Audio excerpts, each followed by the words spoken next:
The sun was setting over the quiet suburban street when Ethan Marshall, a self-made millionaire CEO known more for his ruthless deals than his heart, turned the corner in his sleek black sedan.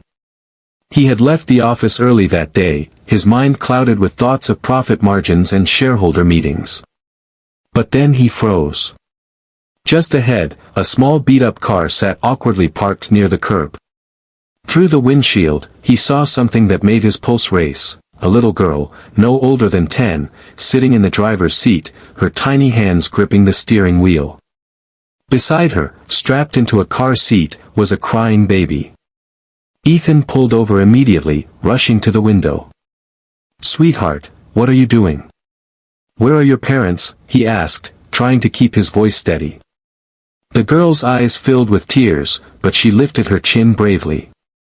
"I'm not supposed to talk to strangers," she whispered, "but my baby brother was hungry.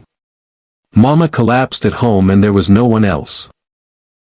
I don't know how to drive, but I thought if I could just make it to the store." Her words cracked under the weight of fear and responsibility no child should ever carry. The CEO's heart, hardened by years of boardroom battles, cracked wide open. He saw the trembling of her small fingers on the wheel, the way she tried to hush her brother with soft words even as her own lips quivered. For the first time in years, Ethan didn't see balance sheets or negotiations, he saw pure, desperate courage.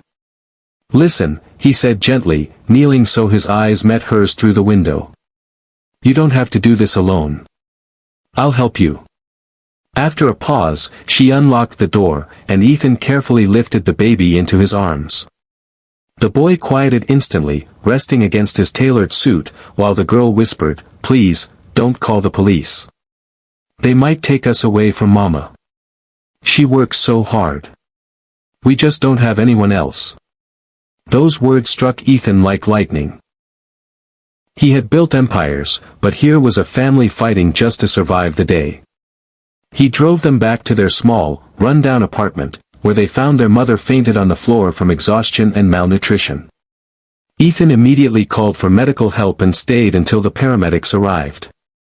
In the days that followed, he couldn't forget the girl's determined face behind the wheel. Something inside him shifted. He quietly paid the family's medical bills, stocked their kitchen with food, and arranged for the mother to get a stable job at one of his companies. But he did more than that. He began visiting, bringing toys for the baby and books for the little girl who had tried so hard to be strong. One evening, as he tucked the baby into his crib and saw the mother smiling with gratitude, Ethan realized he had been chasing the wrong kind of success all along. The true measure of wealth wasn't in numbers but in the lives one touched. From then on, he made a vow. Not just to run companies but to build communities. And it all began with a little girl behind the wheel of a car, who reminded a millionaire CEO what it truly meant to be human.